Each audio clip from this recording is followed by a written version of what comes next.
1st September 2014, notable games journalist Jenn publishes an article in The Guardian titled "How to Attack a Woman Who Works in Video Gaming."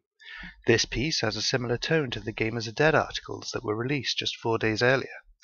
Whilst those articles were from the trashy tabloid recesses of the internet, the Guardian article is seen as a coup for those who reject Gamergate and claim that it is nothing but an excuse to attack women.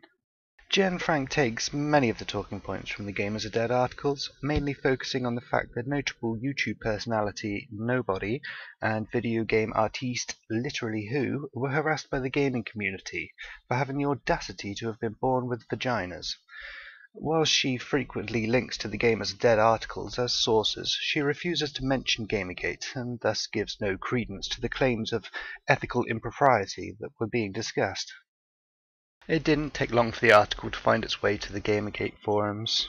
4chan and Reddit became a flurry of activity as the digging began, and as time passed the users began to notice evidence of the same nepotism and ethical breaches that were rampant within this journalistic clique.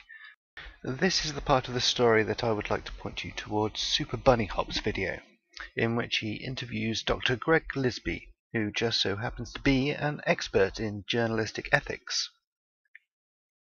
In this video, he states that a monetary relationship between writer and subject is a clear breach of journalistic ethics, and as such should be considered by the publisher as a serious problem. If you're the writer and I'm the inventor, or I'm the creator here in some way, and somehow we have a monetary relationship that is, we hope, going to result in my success, then for you to write about me, that's unethical. The Guardian's own editorial code also states that it is always necessary to declare an interest when the journalist is writing about something with which he or she has a significant connection.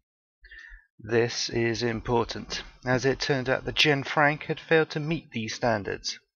Gamergate researchers soon discovered a link between the author and the world-renowned games artiste, Literally Who.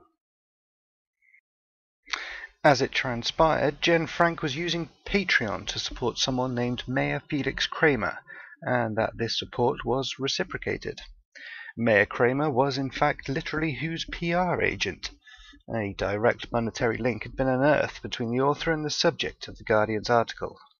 As it turns out, the Guardian is actually a serious publication and treats breaches to its editorial code with the utmost respect, and a disclosure was added as a footnote to the article. Subsequently, Jenn took a leave of absence from writing. It is not entirely clear whether Jenn was put on leave or chose to take a break. What is clear is that a public rebuke like this can be very embarrassing to a serious journalist.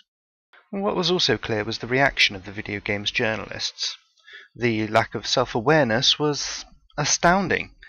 They clung to their narrative as it was all they had left, and in doing so, they showed their true colours. They were not journalists, and they lacked any understanding of the situation.